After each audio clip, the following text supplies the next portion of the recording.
I've got to scroll through the like 700 pictures. Ah, here it is. All right, so, hello Vince. So, I'm going to read you about Gallant when he was here. Gallant, talk about a boy that had us all wrapped around his heart. That would be Gallant. Gallant arrived when he was a youngster of 10 months old. He had been hanging out at an apartment complex where several people would feed him. He was always in a certain routine. Visit this person at a certain time, go to another person, and so on. When one of the apartment people didn't see Gallant to feed him, they knew something was wrong. He would never miss a meal. So they went looking for him, and sure enough, he was in the corner of a door entrance, all huddled up. When they picked him up, so they realized that he was burnt very badly. They got a blanket, wrapped it all around him, and brought him to FFRC. We have seen many burned cats, but this was one of the worst. His genitals, his whole back, and both upper legs were severely burned. A long haul of treatment began. For many weeks, he quietly tolerated twice-a-day scrubs of his burns. 4 to 5 times a day we slathered on special ointment. His whole bottom area was burned so badly it was very hard to tell at first if we had a she or a he. As each week went by, the wounds got smaller and smaller. His personality just shined and got bigger. Gallant had the biggest heart, so much love for everyone. He was such a pleasure to have here. We all loved him by this time. In February, 2 months after arrival, things were going smoothly, but our vets advised to change his treatments by adding insulin to his treatment. This had been shown to have good results, so we continued his treatments. So in May, we were becoming concerned. All areas healed so beautifully, except for one area on his hip. We could not get that to skin over. So in June, we went to surgery. He went to surgery and had reconstruction of the remaining site done. The vets did a beautiful job. By this time, we had a home lined up for Gallant. Our friends Billypogo and Bonnie spoke up for Gallant and put their dibs on him. We had to wait until the sutures were removed. Once that happened, Billy and Bonnie came from Virginia and officially became his family. We've seen pictures of him on Facebook, and Gallant is truly a happy boy. This special boy will always own a spot in our heart. Date of birth, 2/7/2012, which means his 10th birthday is coming up. He arrived on 12/20/2012, and he was adopted on 6/25/2013. That's when we took 2 planes to bring him home.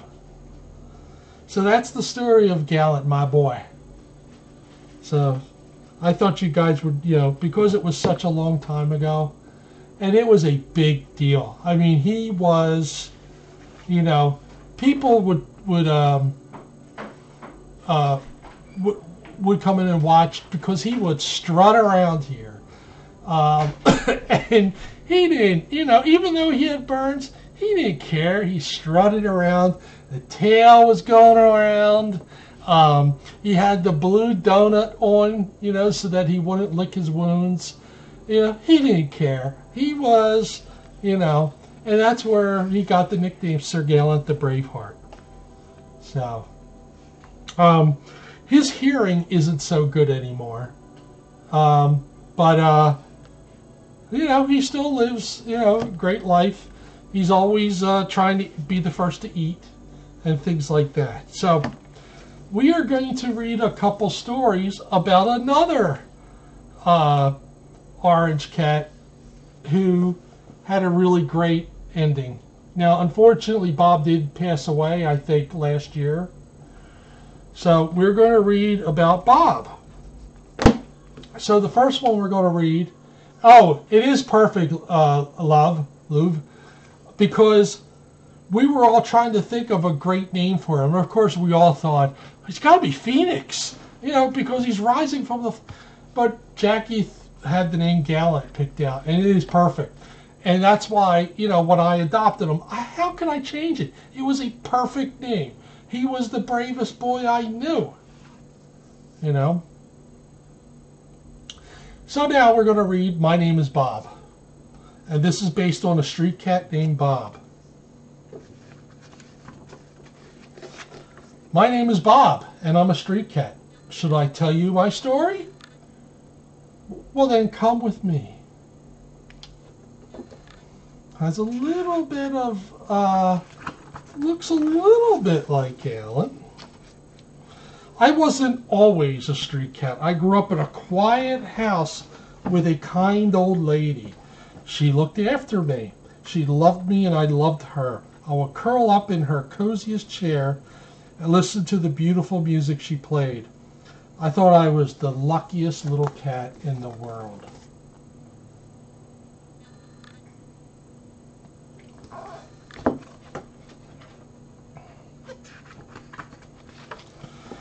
Then one day, the old lady wasn't well. I wanted to make her better, so I sat on her lap, watching after her from morning till night. But there was nothing I could do to help her. Hello, Tina. One day, some men in an ambulance came. I hoped they would make her better, so I chased them down the road after them.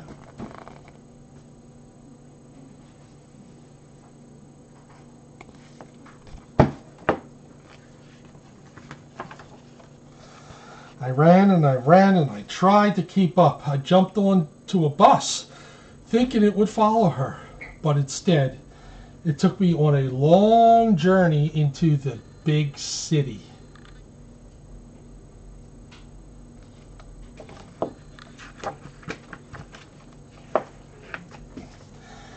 After a time, the driver made me jump off the bus. The streets were busy and noisy. Everybody was rushing around so fast. I wish I could go back home, I said to myself, but I didn't have a home anymore. I tried to get some food from a dustbin, but some street cats snarled at me. Get lost, one of them spat. I felt frightened and ran away.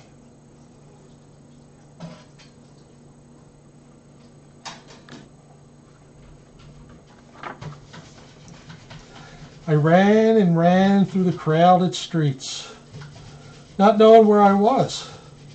That night, I slid inside a cardboard box in the doorway of a shop. It was warm and cozy, and it made me think of home. I miss curling up in my chair. How I miss my home, I thought. The next morning, a big man woke me up. Scram! He shouted, shaking me out of my box.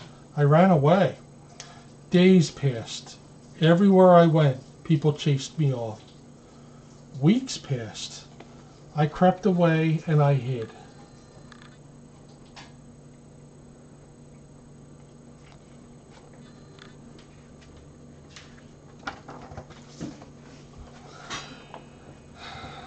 And then one morning I heard a friendly voice. Hello, pussycat.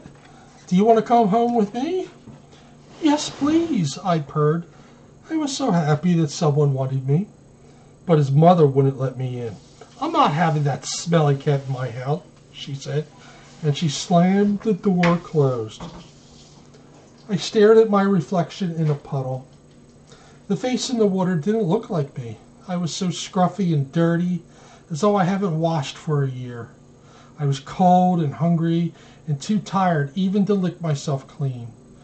Will I ever find a home again, I thought.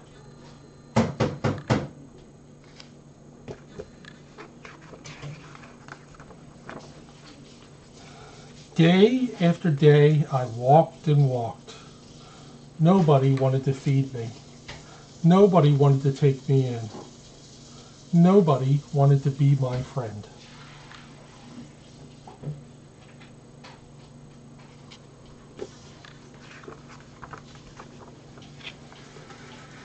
Winter came, but my life hadn't changed. I was alone, hungry, and cold on the streets.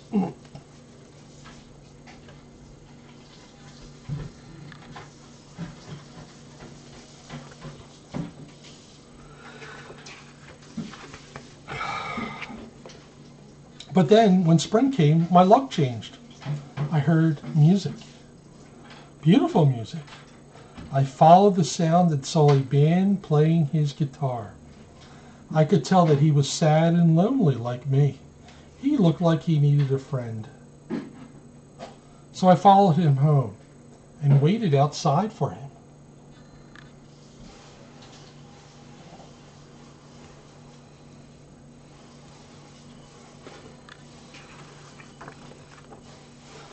That night I saw a pair of eyes glowing in the dark.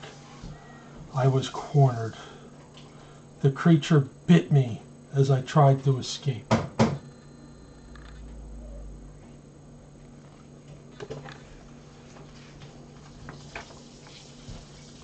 The next morning my leg hurt so much that I hobbled inside the building and sat by the stairs. Perhaps the man will see me here, I thought. Perhaps he will help me. Then I heard, "Hello, little fella. You look hungry," the man said. "Do you want to come up for some milk and tuna?" The man was kind. He stroked me gently and put medicine on my leg. "Don't worry, you are safe with me," he said. I felt I could trust him, and he seemed like a friend. He told me his name was James. "And I'm going to call you Bob," he said.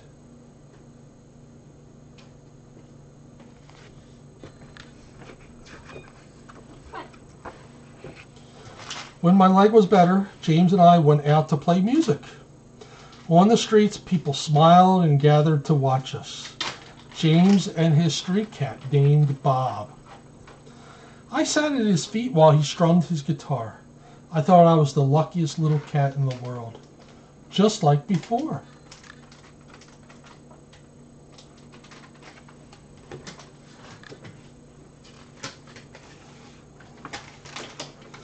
From that day on, we've been together, and we will always will be.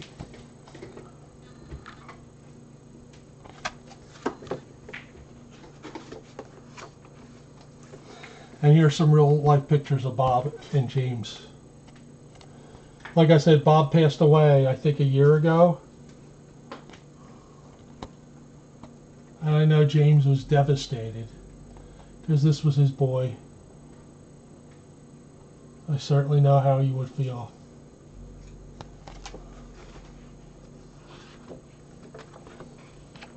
About James and Bob.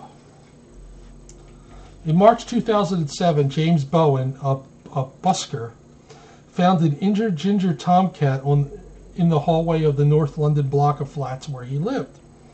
Realizing he was a homeless stray, James gave the cat somewhere to sleep.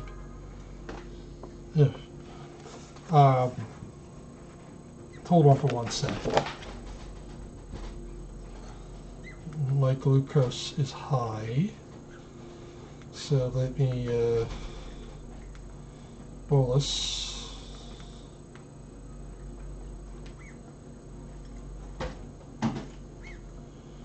That should do it.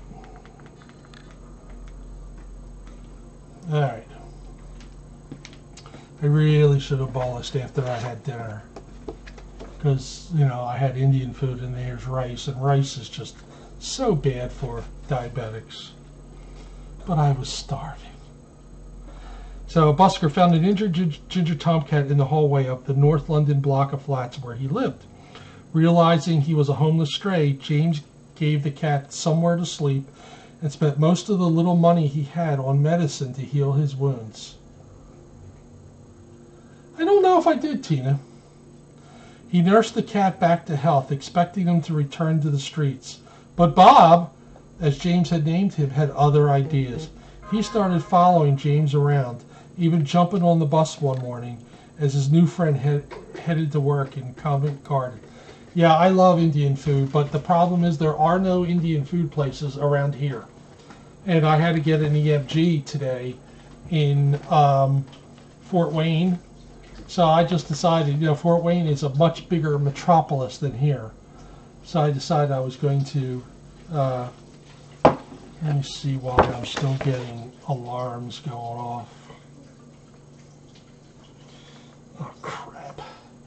Insulin flow blocked. So let me see if I can get this fixed up. All right. So I got 9.4 in, so that's good. Let me try.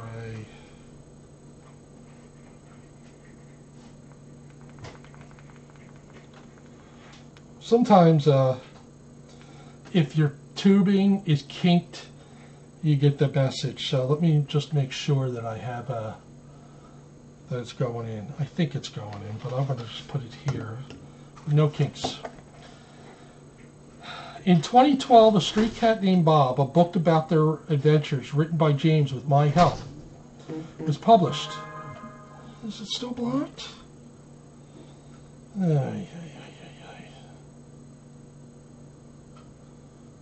Well, I got 13 in, so. Today, the pair still live in London, where they are working on more books and raise money for charities to help animals and the homeless. There are plans to turn their story into a movie, but we know the movie did come out. So I know I saw that.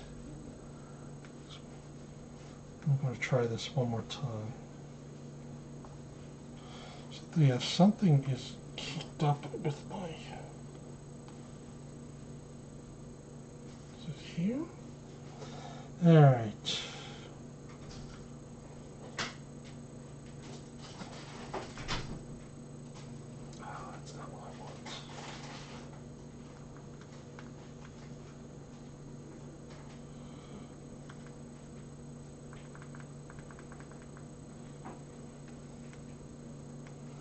All right, we're going to try this again. One more time. All right, so that's one book. I think I'm going to read you about Tria Maria. This is a real-life kitty as well. The cat with no eyes. A true story. All right, let me see what's going on here. Status.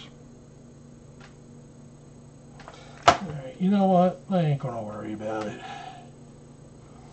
I should have enough to push my insulin down. Okay. So Tria Maria, the cat with no eyes. Yes.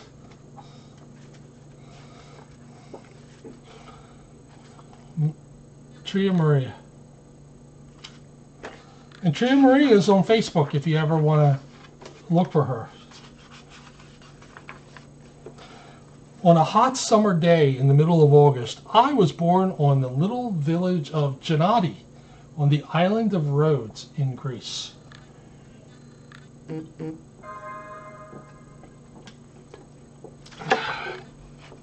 This darn thing, thank you. This darn thing just... It loves to give you alarms. It is crazy how many alarms come on this. Do I have the shield up?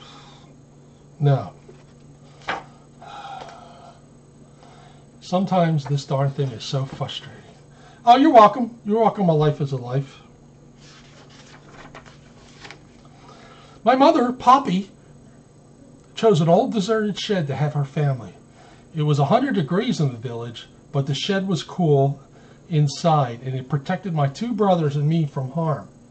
It was dark, and I couldn't see my family, but I could feel my brothers beside me, all nestled up against our mother, who fed us and washed our faces with her tongue.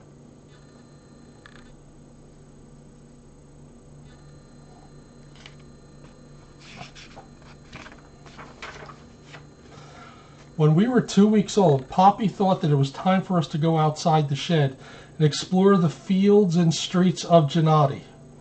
But when we all went outside to look around, I couldn't see anything. For me, it was just as dark as it was inside the shed.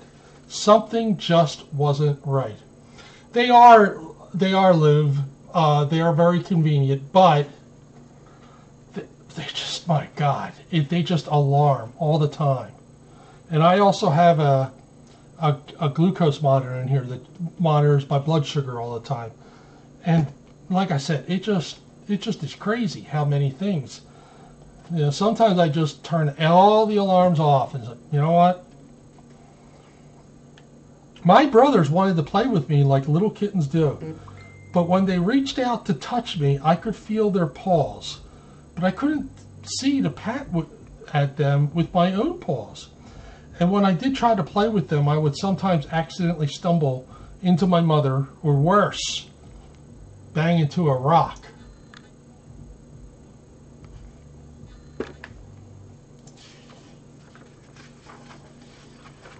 At the end of the day, when it was time for our mother to take us back to the safety of the shed, I had difficulty following everyone home. My mother was a little upset with me for not following the others and had to pick me up by the scruff of my neck to carry me back. Right, and Jackie actually said that Missy Big Stuff is much calmer since Popcorn was her best friend, because Missy Big Stuff had a real problem just adjusting, because she was crying all the time, and because all of her friends were here. You know, that's happened to cats here. I mean,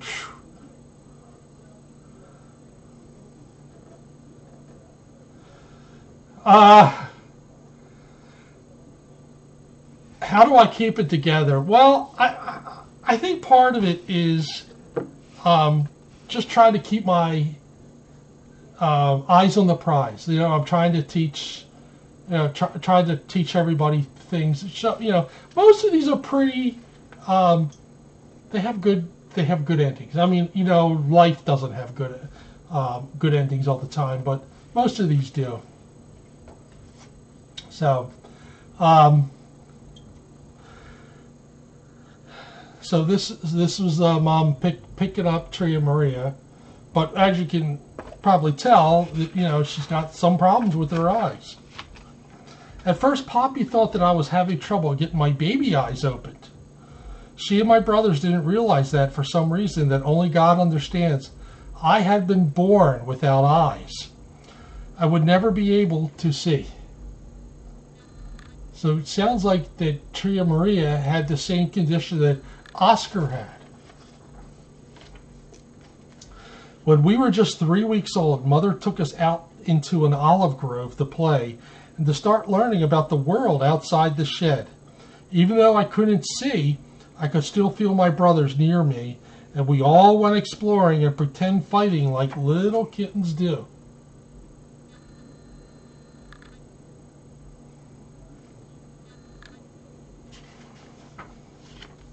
After a while, Poppy called out to us because the wind started blowing and she could see a storm coming and wanted us to get back into the safety of our shed. Suddenly, my brothers ran off back to our mother, but they left so quickly and the wind howled so loudly that I couldn't decide which way they went. Popcorn is on loan, Anna. She is in the house with Missy Big Stuff.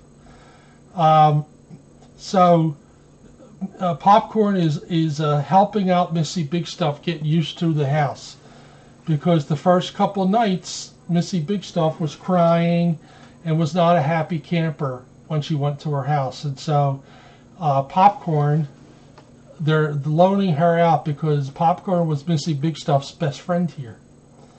So Jackie said that the first night that Popcorn was at the house, Missy Big Stuff had showed a huge improvement. So, which is great, because there's a couple cats here who were returned because they didn't like it. We know about Marilyn. We know about Kiara. Kiara was adopted 3 times.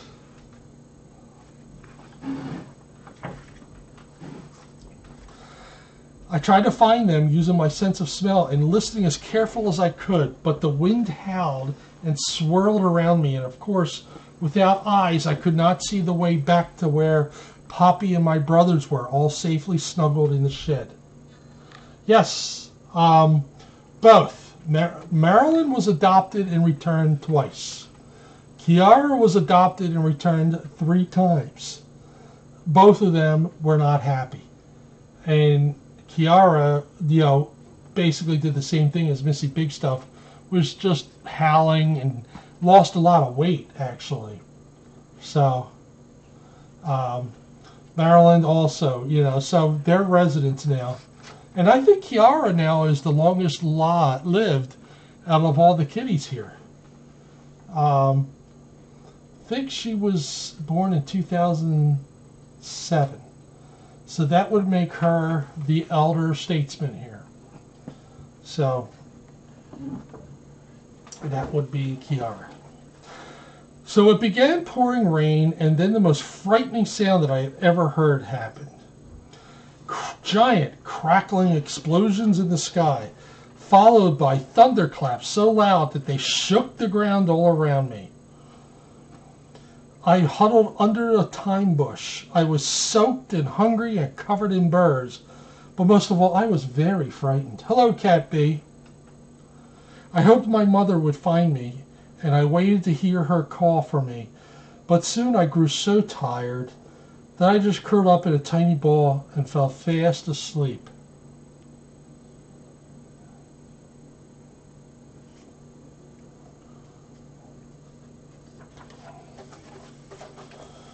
I was so exhausted that I slept under the thyme bush all night long, and when I awoke in the morning, the storm was over, and the warm Greek sun started to shine through the clouds. I found out later that this awful storm had taken place on September 11th, and that all of the American tourists in Gennady had made note of this because it was the same date that another terrible event that had happened in America.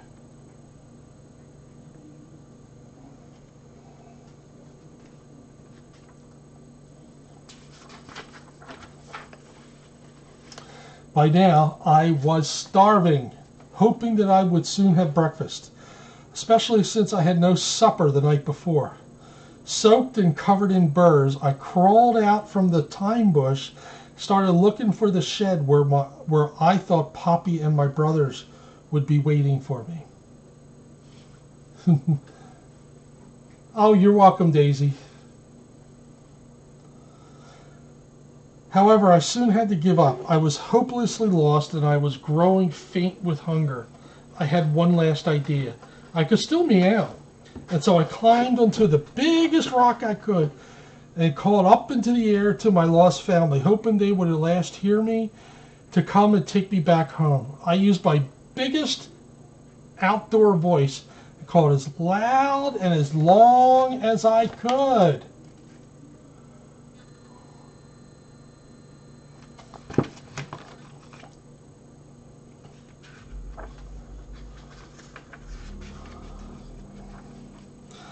I was hungry, wet, and so tired that I was about to give up and go back to the safety of the thyme bush. Suddenly I heard the voices, but not the voices of Poppy or my brothers. These were voices that I only heard a few times before. They were the voices of humans, those tall creatures who Poppy had taught us to avoid, because some of the villagers did not like cats. All of a sudden, one of the humans, I later discovered that his name was Ralph, picked me up from my marble rock. I was so tiny that my little kitten body could fit entirely in the palm of his hand. I could just tell right away that these humans were friendly and that they would take care of me.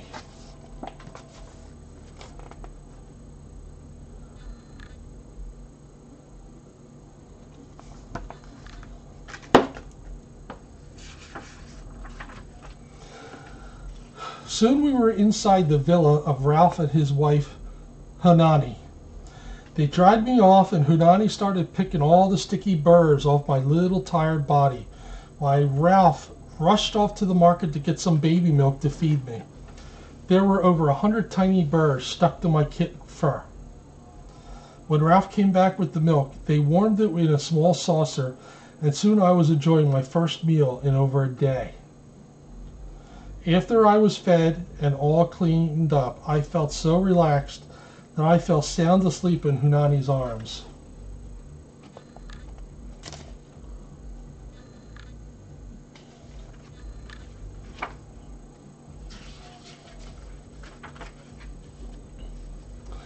When I awoke, I still felt weak from my stormy ordeal, but I felt safe with Ralph and Hunani. I could tell that they cared for me and were trying to make me stronger so I could get back to my mother and my brothers. They took turns holding me and keeping me warm by wrapping me in a dish towel. Later, they took me outside to explore the courtyard and to let me once again feel that wonderful Greek sun on my back.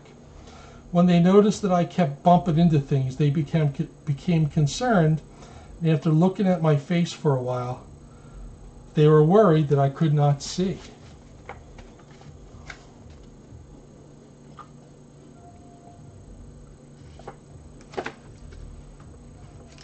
Magic. At first, Ralph and Hunani just thought that my baby eyes had not opened yet, but to be sure, they took me to Dr. Christofali, the town veterinarian, for an examination.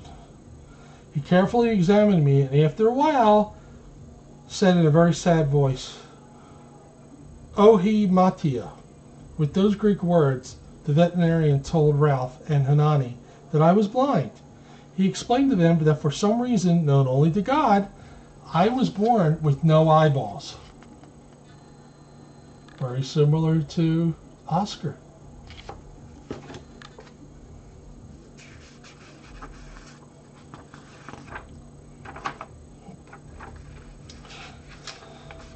Ralph and Hunani took me back to their villa and gave me more food and held me in their arms and worried about me because I was still very weak. Late into the evening, while watching me sleep on a little bed they had made for me out of an old cardboard box, they talked about what they should do next for a 4-week-old, weak, blind kitten. They decided to nurse me back to health with the hope of eventually reuniting me with Poppy and my brothers. In the meantime, they carried me all over Gennady, down to the village square and even to the beautiful 9-mile-long beach that borders the town. I loved hearing the waves crash on shore, knowing that I was always safe wrapped up in the dish towel cuddled in Hunani's arms. I also liked to stretch out on the sunbed beside her and bask in the Aegean sunshine.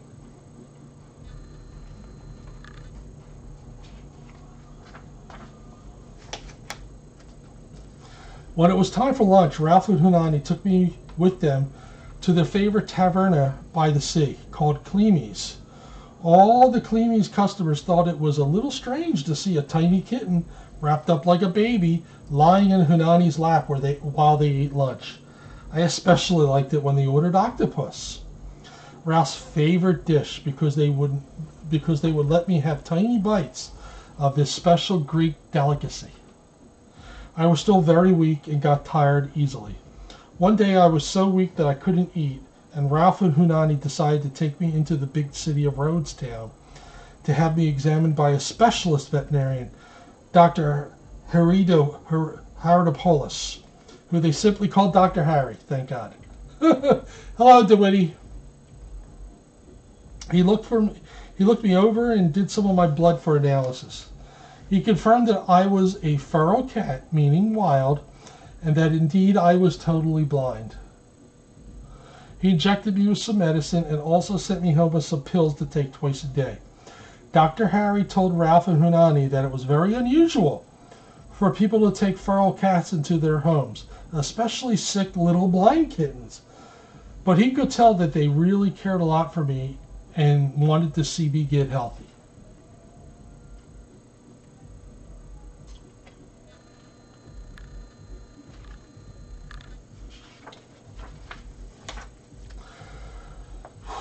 My new human friends took me everywhere in the village. Soon I was the talk of the town. Many people thought it was very strange to care so much for a feral cat, especially a blind one. But other villagers thought that Ralph and Hunani were very caring to be so concerned about me. Some of them even said that Ralph and Hunani had not adopted me, but that I had adopted them. They all wanted to know what they were going to do with me when it was time for them to return from their vacation in Gennady and go back to the United States of America and their home in Vermont. All I knew was that I was so happy that they had adopted me, and I loved them very much.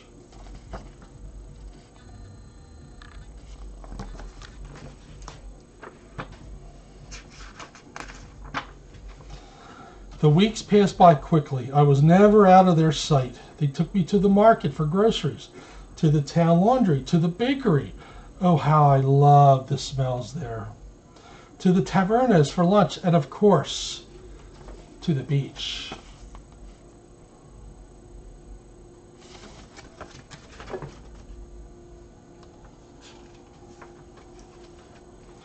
One time, Hunani waded into the Aegean Sea, with me held tightly in her arms. Of course, I could not see the ocean water all around me, and I tried to jump down. Luckily, Hunani caught me again just before I dunked into the sea.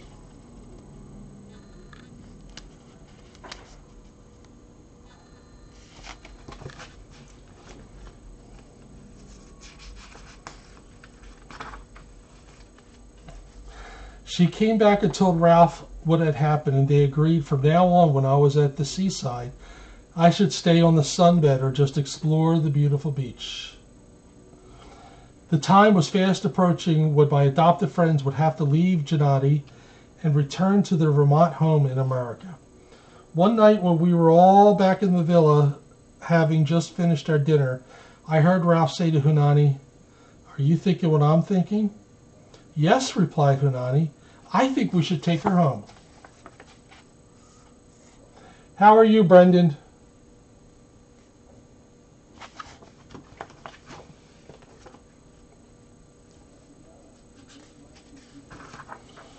"Well," Ralph responded, "we better give her a name." I could just tell by the way they were talking that they were talking about me. They decided to call me Tria Maria. Tria because I was the third kitten in Poppy's family, and Maria because that is one of the most popular names for girls in Greece. For the next few days, we were very busy making arrangements for me to travel back on the airplane to America. Most important was to get a pet passport from Dr. Harry. The pet passport had to record all the vaccinations that I was required to have before leaving Greece. And it had to have a statement from Dr. Harry that I have no diseases and that I was ready to travel halfway across the world. The only thing I didn't like was the microchip that had to be injected into my back so that I could be identified by an official. Ouch!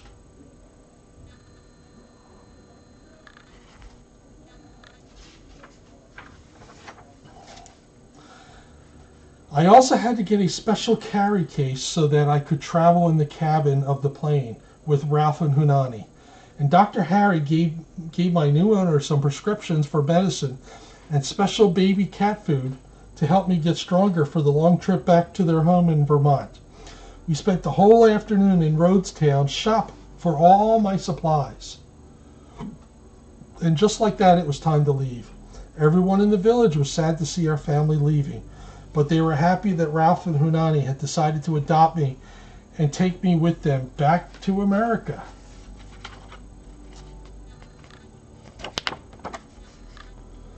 Here's a picture. Back to America.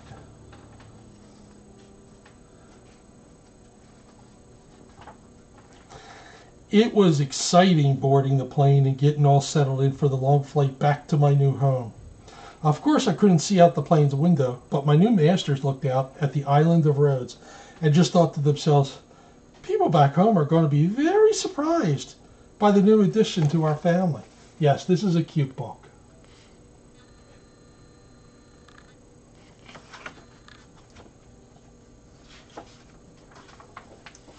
I wonder what my new life would be in America, especially in the Vermont home where Ralph and Hunani lived. Somehow, I just knew that it would be very different from Greece, and it would only be a few hours until I was there to discover a new life. So that's the end of that book. And it says more Tria Maria books. Tria Maria in Vermont, Tria Maria goes on holiday, but I don't think they ever wrote those. And I believe Tria Maria is still doing very well.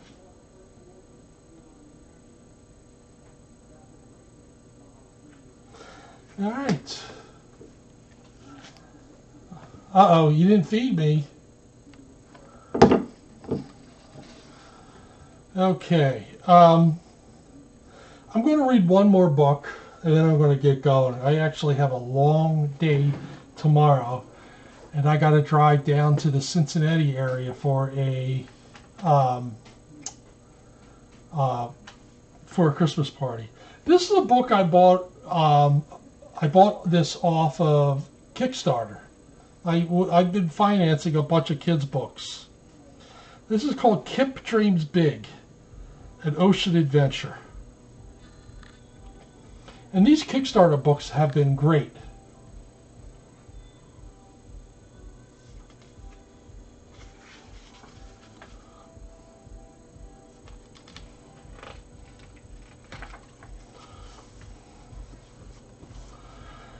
It's time for bed, Kip, Mama exclaimed.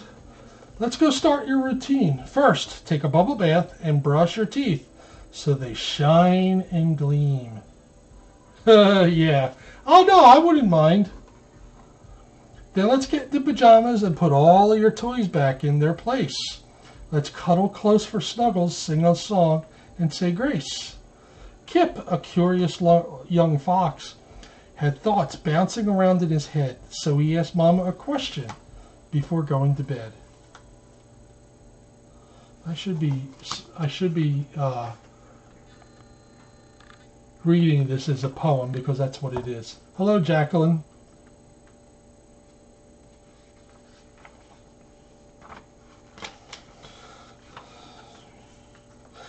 At school, I saw a sign that read, "We're going green. Can you tell me what exactly does this mean?"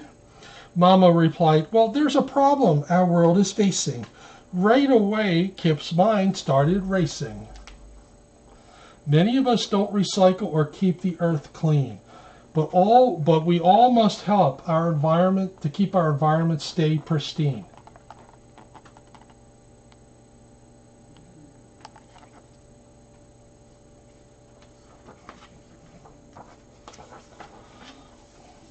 Can we help? Can we help? We have a strong sense of smell and we can climb trees. Mama gave Kip a gentle squeeze. Bye, a life is a life. You're thoughtful and kind and you have a big heart. In the morning, let's talk about how we can do our part. He asked, one more song and hold my hand. And all at once, he was off to dreamland.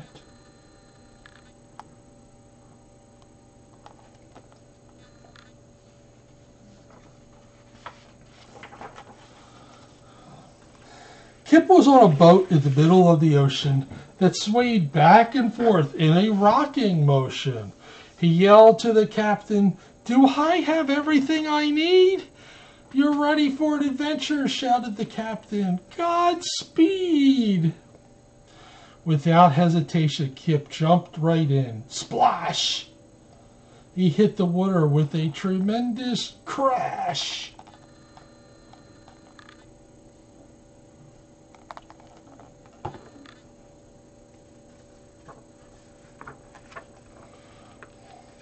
Kip was surrounded by beautiful creatures. A seahorse swam by with the most unique features.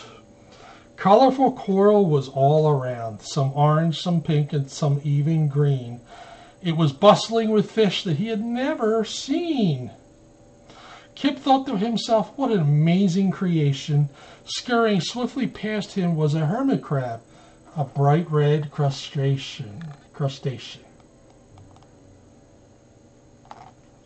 Yes, these are nice pictures. They really did a nice job on the pictures. Kip swam deeper until he noticed something sparkle. Was it a fish, a shell, or maybe a barnacle? Quickly he realized it was a plastic wrapper. He knew leaving it there would end in disaster. How did that get there? How could this be? Kip grabbed it and shouted, "This doesn't belong in the sea!"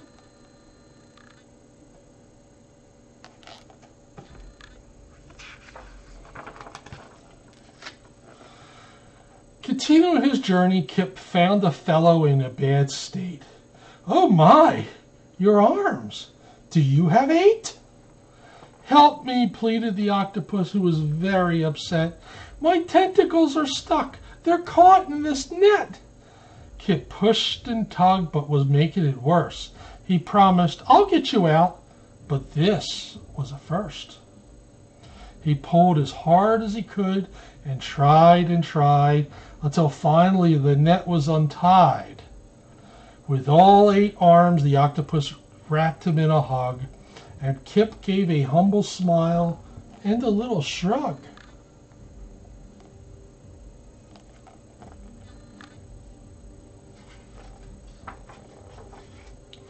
Nearby, he saw a stingray flapping her fins.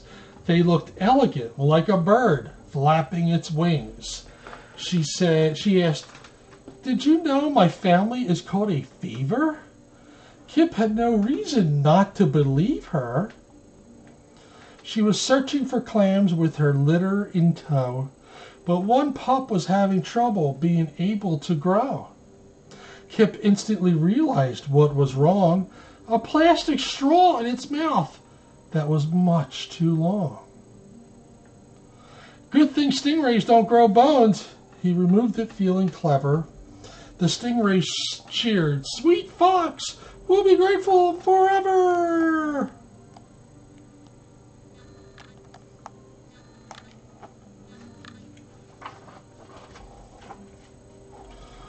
Past a forest of seaweed, Kip approached a dark cave. He had to explore and promised he'd be brave. Something bright started approaching. It was glowing. The light was bouncing fast. It wasn't slowing.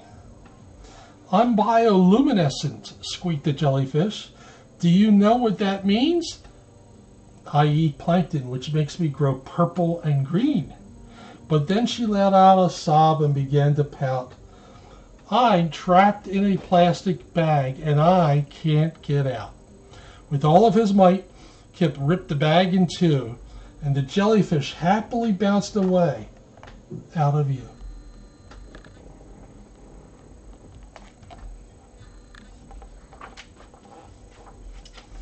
Suddenly, Kip heard loud noises that sounded like a song.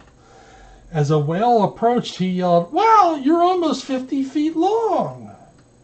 The whale groaned and said, "I hope you can help me. There's a plastic bottle in my blowhard, and I can't breathe." Kip did not delay and grabbed hold of the bottle. Pop! It flew out with a yank and a jostle. "Thank you, I was scared and didn't know what to do," she said. This next song is just for you." Kip felt proud he saved her from dismay, and with a wink and a smile, the whale moseyed on her way.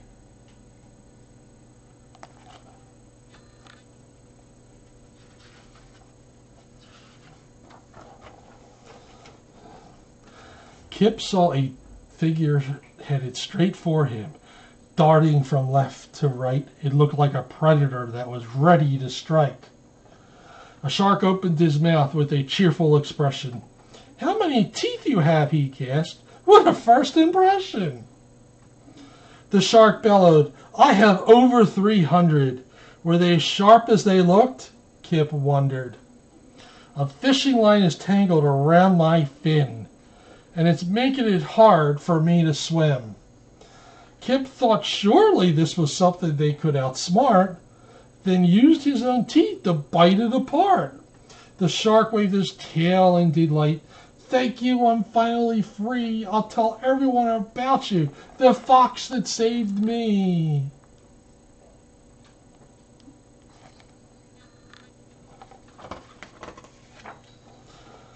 All at once, Kip startled awake. He jumped out of bed and started to shake.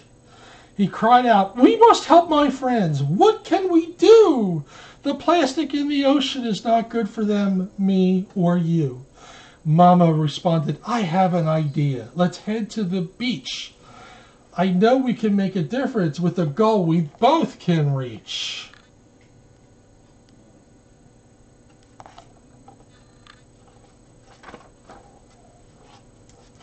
When Kip and his mama arrived at the beach, they picked up bottles, bags, and plastic within their reach.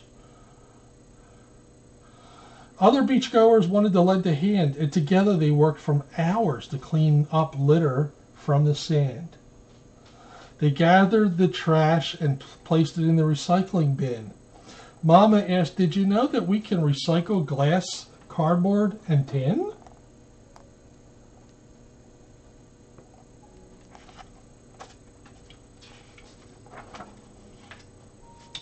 The trash we don't recycle ends up in streams, rivers, and lakes.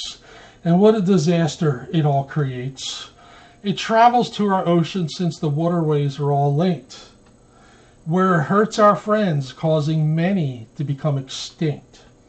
Plastics use a large amount of oil, water, and energy to be made, and then can take 1,000 years to biodegrade. Kip realized he was just a small fox. He could make a big impact. He began planning his next project. Right away, in fact. Oh, you're welcome, Jahani.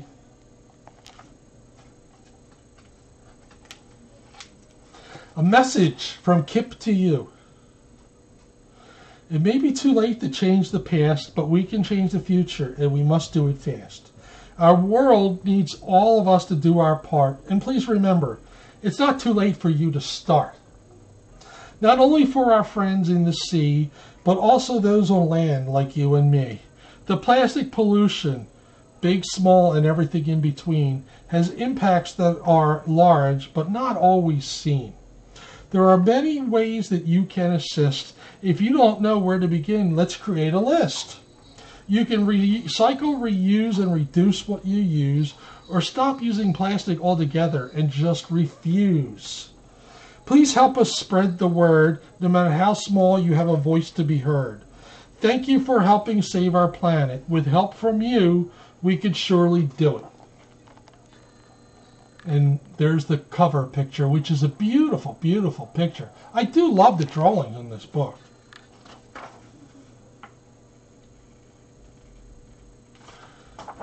So that is Kip Dreams Big.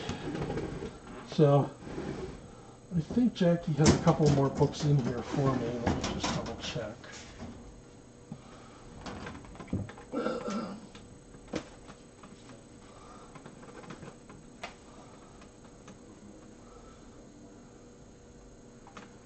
Oh, jeez. Look at this.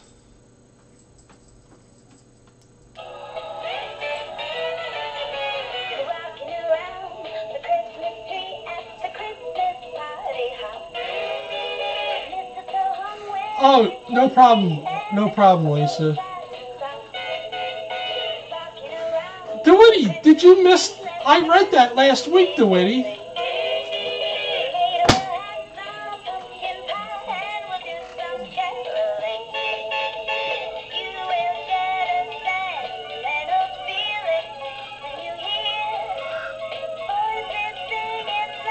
Oh, get out of there. All right. Sorry, but a cat just tried to get in here. All right. Well, this is going to be interesting. Thank you, everybody. Thank you, Craig. So I will see you next week. And next week, we're going to be doing Christmas. What is my Christmas plans? I don't really have any plans. I might take a day or two off of work. But I don't, I don't really have any plans. Yeah, the batteries might be going. It sounds a little fast, actually. All right, everybody, thank you so much. So next week, Christmas books. And I'll give you a hint on one of them. One of them is going to be the Polar Express. So the Polar Express will be one of the books.